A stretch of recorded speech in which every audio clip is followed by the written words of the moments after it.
નમસ્કાર ખેડૂત મિત્રો, બજરંગ એગ્રો સેન્ટર કેરાળા પાટિયા અમારી આ યુટ્યુબ ચેનલની અંદર બધા ખેડૂત મિત્રોનું હાર્દિક સ્વાગત કરું છું।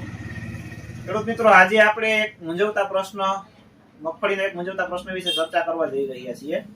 મગફળીની અંદર હાલની પરિસ્થિતિની અંદર છેલ્લા 2-3 વર્ષથી ગોગળ એટલે કે બીબડ રહેવાનો પ્રશ્ન બધાને છે, તો એમની અંદર આપણે શું કરી શકીએ અને શું ના કરી શકીએ।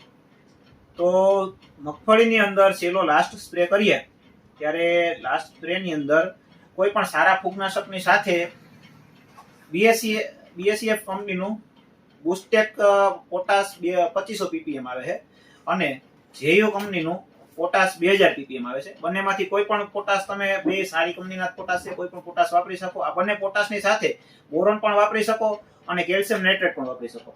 જો એમની સાથે કેલ્શિયમ નાઇટ્રેટ લિક્વિડ ફોર્મ્યુલેશનની અંદર વાપરવાથી ઘણા સારા રિઝલ્ટ અમે લીધેલા પણ છે અને રિઝલ્ટ બહુ સારા મળશે અને તે કોઈ પણ ફંગીસાઇડની સાથે હાલે છે, એટલે અલગથી સ્પ્રે કરવાની કાંઈ જરૂરિયાત પણ નથી।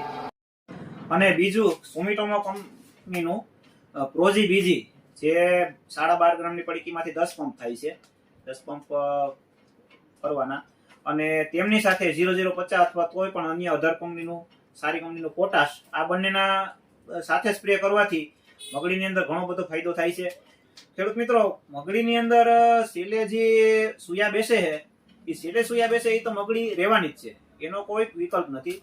પરંતુ આ બધી પ્રોડક્ટ વાપરવાથી ફાયદો એ થાય છે કે ઉતારો, રિકવરી અને વજનની અંદર ઘણો બધો ફેર પડી જાય છે અને દાણાની ક્વોલિટી સારી બને છે અને વજન વધારવાનું કામ આ પ્રોડક્ટ કરતી હોય છે, નહીં કે મગડી ભરાવાની। અને અત્યારે હાલની અંદર જે મગડી હોય મગફળીની અંદર એ તો ઓલરેડી ભરાવાની જ છે અને બિયા થવાના જ છે, પણ એ બિયાની ક્વોલિટી મેન્ટેન કરવાનું કામ આ બધી પ્રોડક્ટ કરતી હોય છે।